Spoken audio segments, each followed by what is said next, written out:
साथियों नमस्कार। GS online channel पर आपका हार्दिक हार्दिक स्वागत किया जाता है, अभिनंदन किया जाता है।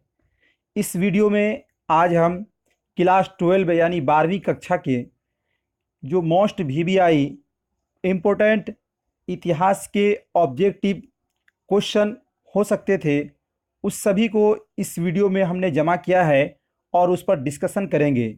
ये कुछ 40 ऑब्जेक्टिव क्वेश्चन है और इस तरह का हमने ये सेट नंबर 1 है और इस तरह का हमने आपके लिए 7 सेट बनाया है और ये अभी पहला सेट आपके लिए अपलोड हो रहा है। यदि हमने सातों सेट को सही से डिस्कशन कर लिया तो ये उम्मीद की जाएगी कि जो एग्ज़ाम अभी 2020 में होने वाला है 12 का, उसमें अच्छा से अच्छा मार्क्स हमारा बन सकता है। तो इस वीडियो को शुरू करते हैं और ये वीडियो सेट नंबर 1 है और ये 12 वाले के लिए है और इतिहास का सेट है ये। तो वीडियो शुरू करने से पहले आपसे छोटा सा रिक्वेस्ट है कि वीडियो को लाइक ज़रूर कर दीजिएगा। तो सबसे पहला प्रश्न है कि सिंधु घाटी निवासियों को किस धातु का ज्ञान नहीं था। सिंधु घाटी निवासियों को किस धातु का ज्ञान नहीं था। ऑप्शन ए में है सोना, ऑप्शन बी में है चांदी, ऑप्शन सी है लोहा और ऑप्शन नंबर डी है तांबा। तो सिंधु घाटी सभ्यता निवासियों को जो ज्ञान नहीं था वो लोहा का ज्ञान नहीं था, इसलिए एक का ऑप्शन नंबर सी बिल्कुल राइट हो जाएगा। एक का ऑप्शन नंबर सी बिल्कुल राइट हो जाएगा। अगला प्रश्न है 2 नंबर में, हड़प्पा सभ्यता किस युग की सभ्यता है। हड़प्पा सभ्यता किस युग की सभ्यता है। ऑप्शन ए है लौह युग, ऑप्शन बी है कांस्य युग, ऑप्शन सी है ए और बी दोनों यानी लौह और कांस्य दोनों, ऑप्शन डी है इनमें से कोई नहीं। तो 2 का ऑप्शन नंबर बी बिल्कुल राइट हो जाएगा यानी कांस्य युग। हड़प्पा सभ्यता कांस्य युग की सभ्यता है। अगला प्रश्न है 3 नंबर में, गुप्त काल में कौन चीनी यात्री भारत आया था। गुप्त काल में कौन चीनी यात्री भारत आया था। 3 नंबर प्रश्न। ऑप्शन ए है इत्सिंग, ऑप्शन नंबर बी है फाहान, ऑप्शन नंबर सी है हेनसांग और ऑप्शन नंबर डी है इनमें से कोई नहीं। तो 3 का जो सही ऑप्शन हो जाएगा वो ऑप्शन नंबर बी बिल्कुल राइट हो जाएगा कि फरहान नामक चीनी यात्री गुप्त काल में भारत आया था। अगला प्रश्न है 4 नंबर, मोस्ट वीवीआई प्रश्न है ये कि इंडिका के लेखक कौन हैं। इंडिका के 4 नंबर प्रश्न, इंडिका के लेखक कौन है। ऑप्शन ए है कौटिल्य, ऑप्शन नंबर बी है मेगास्थनीज, ऑप्शन नंबर सी है अल बरूनी और ऑप्शन नंबर डी है इनमें से कोई नहीं। तो 4 का जो ऑप्शन सही होगा वो option number B Megasthenes. Indica के लेखक जो हैं वो मेगास्थनीज हैं, इसलिए 4 का ऑप्शन नंबर बी बिल्कुल राइट हो जाएगा। अगला प्रश्न है 5 नंबर में, अशोक किस वंश का शासक था। अशोक किस वंश का शासक था। ऑप्शन ए है नंद वंश, ऑप्शन नंबर बी है मौर्य वंश, ऑप्शन नंबर सी है गुप्त वंश और ऑप्शन नंबर डी है चोल वंश। तो 5 का जो है ऑप्शन नंबर बी बिल्कुल सही हो जाएगा। मौर्य वंश का अशोक शासक था। मौर्य वंश का अशोक शासक था। अगला प्रश्न है 6 नंबर में, पुराणों की संख्या कितनी है। ऑप्शन ए है 16, ऑप्शन नंबर बी है 18, ऑप्शन नंबर सी है 19 और ऑप्शन नंबर डी है 20। तो पुराणों की कुल संख्या कितनी है। तो पुराणों की कुल संख्या 18 है। पुराणों की कुल संख्या 18 है, इसलिए 6 का ऑप्शन नंबर बी बिल्कुल राइट हो जाएगा। अगला प्रश्न है 7 नंबर में, महाभारत की रचना किस भाषा में हुई। महाभारत की रचना किस भाषा में हुई। ऑप्शन ए है संस्कृत, ऑप्शन नंबर बी है पाली, ऑप्शन नंबर सी है प्राकृत, ऑप्शन नंबर डी है हिंदी। महाभारत की रचना किस भाषा में हुई। तो 7 का ऑप्शन नंबर ए बिल्कुल राइट हो जाएगा, यानी महाभारत की जो रचना हुई थी वो संस्कृत में हुई थी, इसलिए 7 का ऑप्शन नंबर ए बिल्कुल राइट हो जाएगा। अगला नंबर 8 नंबर प्रश्न है, श्वेतांबर एवं दिगंबर का संबंध किस धर्म से है। श्वेतांबर एवं दिगंबर का संबंध किस धर्म से है। ऑप्शन ए है हिंदू, ऑप्शन नंबर बी है बौद्ध, ऑप्शन नंबर सी है शैव, ऑप्शन नंबर डी है जैन। तो 7 का बिल्कुल ऑप्शन जो सही हो जाएगा वो डी बिल्कुल ऑप्शन नंबर सही हो जाएगा, जो कि जैन है। श्वेतांबर एवं दिगंबर का संबंध जैन धर्म से था, इसलिए 7 का ऑप्शन नंबर डी बिल्कुल राइट हो जाएगा। अगला प्रश्न 9 नंबर में है। प्रश्न नंबर 9, त्रिपिटक साहित्य का संबंध है, त्रिपिटक साहित्य का संबंध है। ऑप्शन नंबर ए है जैन धर्म से, ऑप्शन नंबर बी है बौद्ध धर्म से, ऑप्शन नंबर सी है शैव धर्म से और ऑप्शन नंबर डी है वैष्णव धर्म से। त्रिपिटक साहित्य का संबंध है 9 का, तो 9 का ऑप्शन नंबर बी बिल्कुल राइट हो जाएगा, बौद्ध धर्म से। 9 का ऑप्शन बी बिल्कुल राइट हो जाएगा, बौद्ध धर्म से। अगला प्रश्न है 10 नंबर में, अल ब्रूनी किसके साथ भारत आया था? अल ब्रूनी किसके साथ भारत आया था? 10 नंबर।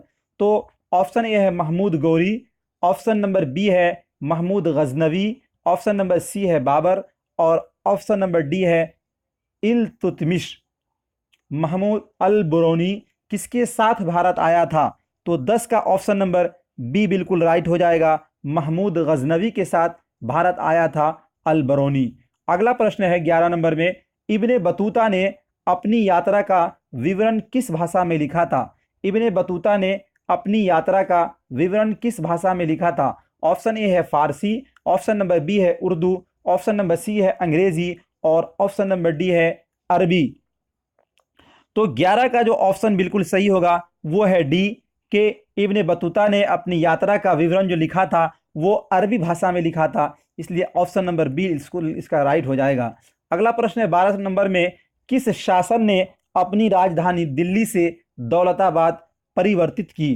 किस शासक ने अपनी राजधानी दिल्ली से दौलताबाद परिवर्तित की? ऑप्शन नंबर ए है बलबन, ऑप्शन नंबर बी है मोहम्मद तुगलक और ऑप्शन नंबर सी है बाबर और ऑप्शन नंबर डी है अकबर।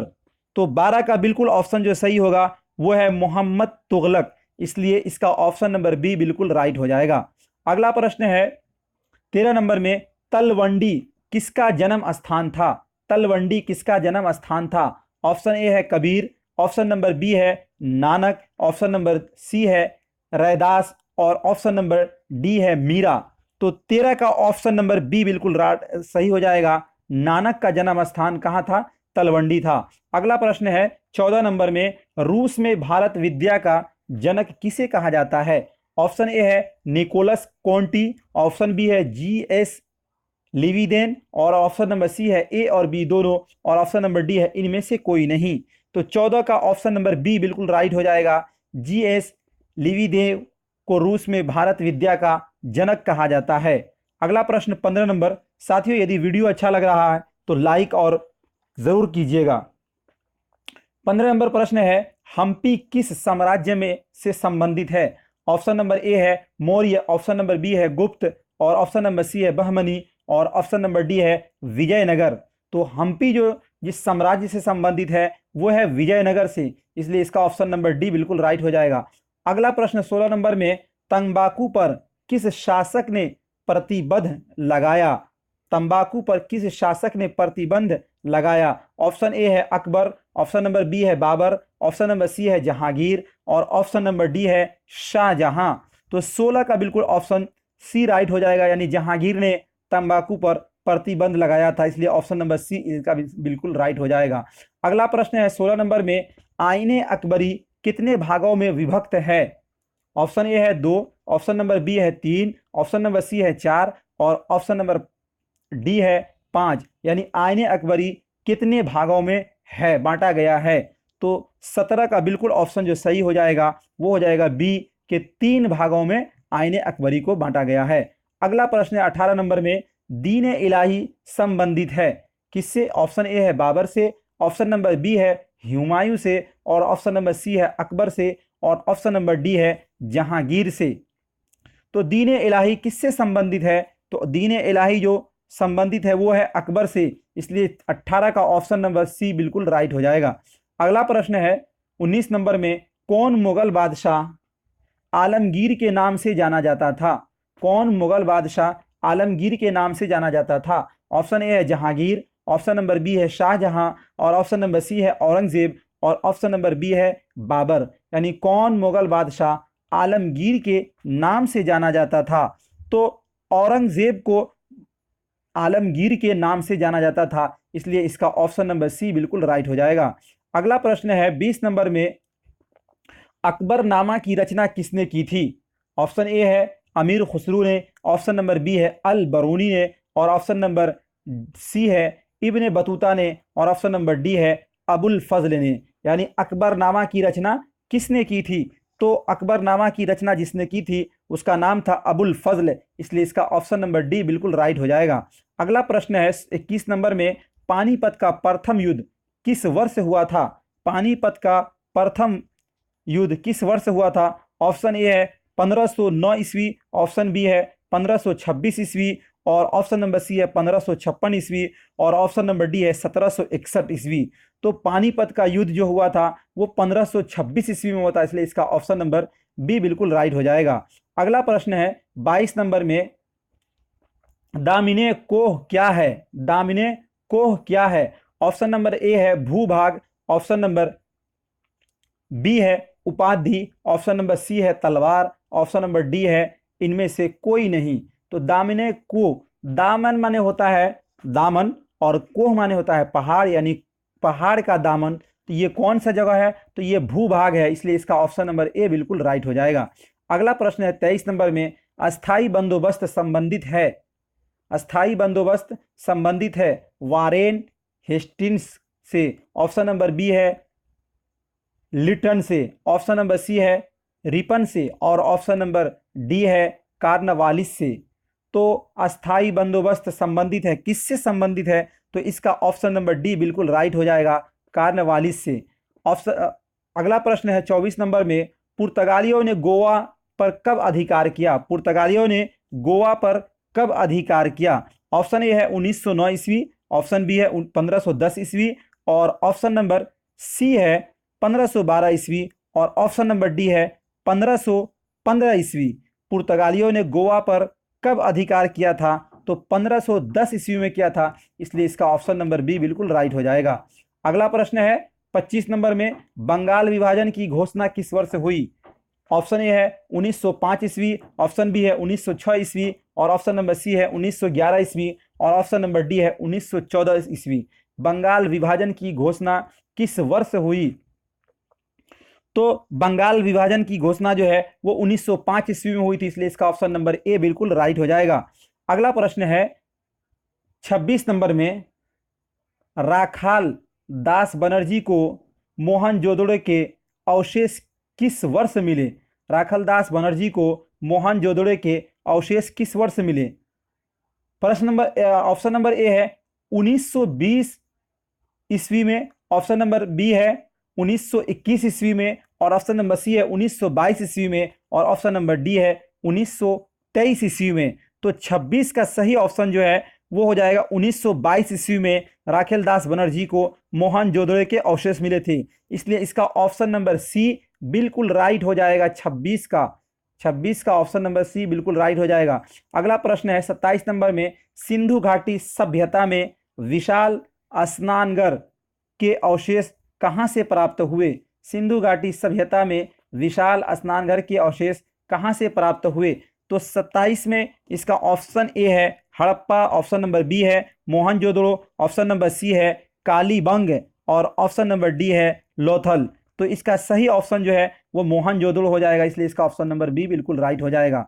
अगला प्रश्न है 28 नंबर में, विजयनगर साम्राज्य की स्थापना किसने की? विजयनगर साम्राज्य की स्थापना किसने की? ऑप्शन ए है देव राय प्रथम, ऑप्शन नंबर बी है हरिहर और बुक्का, ऑप्शन नंबर सी है कृष्णदेव राय, और ऑप्शन नंबर डी है सदाशिव राय। तो 28 का जो ऑप्शन नंबर बी बिल्कुल राइट हो जाएगा, हरिहर और बुक्का, हरिहर और बुक्का। अगला प्रश्न है 29 नंबर में, प्रयाग प्रशासित की रचना किसने की? 29 नंबर, प्रयाग प्रशासित की रचना किसने की? ऑप्शन नंबर ए है बाणभट्ट, ऑप्शन नंबर बी है कालिदास, और ऑप्शन नंबर सी है हरिसेन, और ऑप्शन नंबर डी है कौटिल्य। तो 29 का जो ऑप्शन सही होगा वो है option number C Harisena, Harisena. अगला प्रश्न है 30 नंबर में, सावर का संबंध किससे था? ऑप्शन ए है घोड़सवार से, ऑप्शन नंबर बी है ऊंट सवार से, ऑप्शन नंबर सी है पैदल सेना और ऑप्शन नंबर डी है नौसेना से। तो 30 का ऑप्शन नंबर ए बिल्कुल सही हो जाएगा कि घोड़सवार से सावर का संबंध था। अगला प्रश्न है 31 नंबर में, महाभारत की रचना किसने की थी? महाभारत की रचना किसने की थी? ऑप्शन ए है वाल्मीकि, ऑप्शन नंबर बी है मनु, ऑप्शन नंबर सी है याज्ञवल्क्य और ऑप्शन नंबर डी है वेद व्यास। महाभारत की रचना किसने की थी? प्रश्न संख्या 31। तो महाभारत की रचना जो की थी वो वेद व्यास ने की थी, इसलिए इसका ऑप्शन नंबर डी बिल्कुल राइट हो जाएगा। अगला प्रश्न है 32 नंबर में, किस भारतीय शासक को नेपोलियन की संज्ञा दी गई? किस भारतीय शासक को नेपोलियन की संज्ञा दी गई? ऑप्शन ए है Chandragupta Maurya, option number B है समुद्रगुप्त, ऑप्शन नंबर सी है कनिष्क, ऑप्शन नंबर डी है हर्षवर्धन। तो 32 का ऑप्शन जो बिल्कुल सही होगा वो है बी, समुद्रगुप्त को नेपोलियन की संज्ञा दी गई। अगला प्रश्न है 33 नंबर में, 16 महाजनपदों में सबसे शक्तिशाली महाजनपद कौन था? 16 महाजनपदों में सबसे शक्तिशाली महाजनपद कौन था? 33 नंबर, ऑप्शन ए है मगध, ऑप्शन नंबर बी है अवनति, ऑप्शन नंबर सी है कौशल और ऑप्शन नंबर डी है गंगाधार। तो 16 महाजनपदों में सबसे शक्तिशाली महाजनपद जो था वो था मगध, इसलिए इसका ऑप्शन नंबर ए बिल्कुल राइट हो जाएगा। अगला प्रश्न है 34 नंबर में, इब्ने बतूता किस देश का निवासी था? इब्ने बतूता किस देश का निवासी था? ऑप्शन ए है पुर्तगाल, ऑप्शन नंबर बी है मोरक्को, ऑप्शन नंबर सी है मिस्र और ऑप्शन नंबर डी है फ्रांस। तो इब्ने बतूता जो था वो था कहाँ का? मोरक्को का था, इसलिए इसका ऑप्शन नंबर बी बिल्कुल राइट हो जाएगा। अगला प्रश्न है, कुतुब मीनार का निर्माण किसने शुरू किया? कुतुब मीनार का निर्माण किसने शुरू किया? ऑप्शन ए है इल्तुतमिश, ऑप्शन नंबर बी है जलालुद्दीन खिलजी और ऑप्शन नंबर सी है कुतुबुद्दीन ऐबक और ऑप्शन नंबर डी है रियाज। ऑप्शन नंबर डी है रियाज या रिजिया। तो इसका सही ऑप्शन जो है वो कुतुबुद्दीन ऐबक ने कुतुब मीनार जो कि दिल्ली में पड़ता है उसका निर्माण शुरू करवाया था। अगला प्रश्न है 36 नंबर में, उत्तर भारत में भक्ति आंदोलन का आरंभ किस संत ने किया? उत्तर भारत में भक्ति आंदोलन का आरंभ किस संत ने किया? ऑप्शन ए है रामानंद, ऑप्शन नंबर बी है कबीर और ऑप्शन नंबर सी है चैतन्य और ऑप्शन नंबर डी है नानक। तो इसका सही ऑप्शन जो सही हो जाएगा वो है रामानंद, इसलिए इसका ऑप्शन नंबर ए बिल्कुल राइट हो जाएगा। अगला प्रश्न है 37 नंबर में, किस वर्ष में सिंधु सभ्यता खोजी गई? ऑप्शन ए है 1921 ईस्वी, ऑप्शन बी है 1920 ईस्वी, ऑप्शन नंबर सी है 1922 ईस्वी और ऑप्शन नंबर डी है 1923 ईस्वी। तो 37 का ऑप्शन नंबर ए बिल्कुल राइट हो जाएगा, यानी 1921 ईस्वी में सिंधु सभ्यता को खोजी गई। अगला प्रश्न है 38 नंबर में, दीन इलाही किससे संबंधित है? दीन इलाही किससे संबंधित है? ऑप्शन ए है बाबर, ऑप्शन नंबर बी है हुमायूं, ऑप्शन नंबर सी है अकबर और ऑप्शन नंबर डी है जहांगीर। तो दीन इलाही जो संबंधित है वो है अकबर से, इसलिए इसका ऑप्शन नंबर सी बिल्कुल राइट हो जाएगा। अगला प्रश्न है 39 नंबर में, स्थापत्य कला का सबसे अधिक विकास किसके समय में हुआ? स्थापत्य कला का सबसे अधिक विकास किसके समय हुआ? ऑप्शन ए है अकबर, ऑप्शन नंबर बी है जहांगीर, ऑप्शन नंबर सी है शाहजहां और ऑप्शन नंबर डी है औरंगजेब। तो 39 का ऑप्शन नंबर सी यानी शाहजहां में इसका विकास हुआ। और लास्ट प्रश्न है वो ये है कि भारत का अंतिम मुगल शासक कौन था? भारत का अंतिम मुगल शासक कौन था? तो भारत का ऑप्शन ए है शाहजहां, ऑप्शन नंबर बी है औरंगजेब और ऑप्शन नंबर सी है मोहम्मद शाह और ऑप्शन नंबर डी है बहादुर शाह जफर। तो भारत का अंतिम मुगल शासक जो था वो बहादुर शाह जफर था। और ये मेरे वीडियो का भी लास्ट आप प्रश्न है, इसमें आपको एक प्रश्न का उत्तर आपको कमेंट में बतलाना है कि बहादुर शाह जफर का मकबरा कहाँ यानी कब्र कहाँ है, उसको आपको हमारे कमेंट बॉक्स में ज़रूर बतलाना है। ये था दोस्तों आपके 12 यानी 12वीं क्लास का जो 2020 में आपका बोर्ड परीक्षा होने वाला है उसका मोस्ट VVI 40 ऑब्जेक्टिव प्रश्न यदि ये आपको अच्छा लगा तो वीडियो को लाइक ज़रूर कीजिएगा। यदि अभी तक आपने हमारे चैनल को सब्सक्राइब नहीं किया है तो प्लीज़ चैनल को सब्सक्राइब कर घंटी वाले आइकॉन को ज़रूर प्रेस कर नोटिफिकेशन को ऑन कर दीजिएगा। बहुत बहुत धन्यवाद, शुक्रिया।